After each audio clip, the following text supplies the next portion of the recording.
everyone, and welcome back to Get to Know Shinko with me, your host, Noah Shenandoah. Today, I'm on a mission. I'm on a mission to introduce you to some of the incredible businesses right here in Shenandoah County and some of the incredible business owners and leaders who make it all possible. Today, I'm visiting with William Trelawney, founder and CEO of Fountainhead Cyber, a home-based business in Woodstock. William, it's great to have you on Get to Know Shinko. Thank you. How are you doing? I'm doing great. Thanks. How are you? Doing well. Awesome. Got a couple questions for you today. Alrighty. First one is, what makes Shenandoah County a great place to do business? Well, for me, it's been the blend of the close community and also the resources of any large, city development, center. So I know pretty much everyone, and if I don't know them, then we're mutual friends with someone else to make those connections. Yeah. And so I'm never more than one step away from a close friend, and so it really makes me feel comfortable doing business here and comfortable starting a business here. This is my first business, and so all the resources I've needed have been well delivered. Yeah, that's great.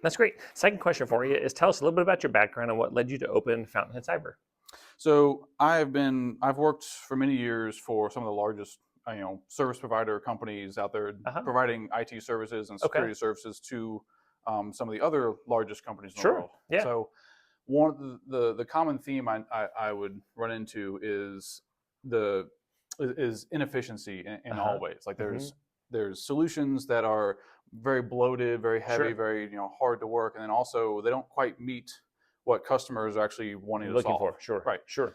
And so, through frustrations with that and thinking like, hey, I can do this. Do this, yeah. Like I can make something. Take this knowledge and use it. And make it lighter weight, more problem solution fitting. Yeah. And also cheaper, because a lot of these they just dump money into commercial licensing and these bigger solutions, where a lot of these have open source alternatives that can be used if you just have the right know-how and put a little elbow grease in. So that's my mission, is to take these enterprise grade solutions and bring them to smaller businesses, especially around here in my hometown. Yeah, what a great fit. So for those who are a little bit less tech savvy, can you share maybe a few examples of how your services might help a small business owner here in our community?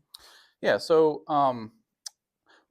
my solutions are really, like I mentioned before, bringing these enterprise grade technologies to smaller businesses, and so giving our small businesses the same protections as any of the biggest ones out there. And so it's important, because attackers, when they're doing their attacks, rarely are they going to be targeting you as a small business. They're scanning the internet, and they happen to find your IP, which they don't know if it's a small business or not. So they don't care. They attack it, and then whether it's $10,000 or $20,000 for you or a big business, it's pretty significant.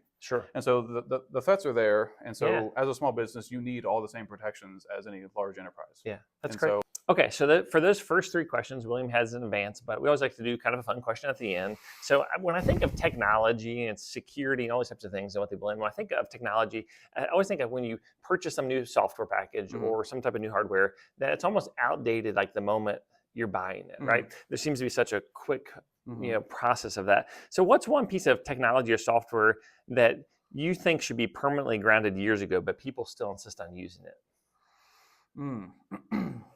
Well, let me think here. Permanently grounded years ago, people still use it. Yeah. Something, you go into a business and you're like, oh, I can't believe you're still using this. This is really outdated, but people are hanging on to it. One thing that's very recent, I actually made a post about this recently, is Windows 10. Windows 10 is going end of life. I'm still using Windows 8. I'm just kidding. Okay, I was going to say, we need to talk right now. Okay, that's what we need to talk right now. Okay, all right, so Windows 10. Yeah, and it's a big thing. And I was reading an article that a lot of 60 or 70% of people are still using Windows 10 because they don't want to upgrade or they can't upgrade. Yeah. So they have different hardware requirements. But that's when it goes end of life, that means you're not getting any more security updates. So any new threats are not going to be protected against. So, and when does it happen? October of this year, 25. Wow. So coming up soon. That's a big one. And there's a few people out, you small businesses with your back office BC collecting dust, still running Windows 10. That's right. Watch out. Yeah, this is a serious issue. Yeah, that's great. Well, on that note, William, thanks so much for being on Get to Know Shinko with me, your host, Noah Shenandoah. To learn more about and connect with Fountainhead Cyber, you can follow them on Facebook, on Twitter, which is now X, LinkedIn, or you can visit their website, fountainheadcyber.com. So until next time, I'm Noah Shenandoah, encouraging you to get out, check in your cybersecurity, and get to know Shinko.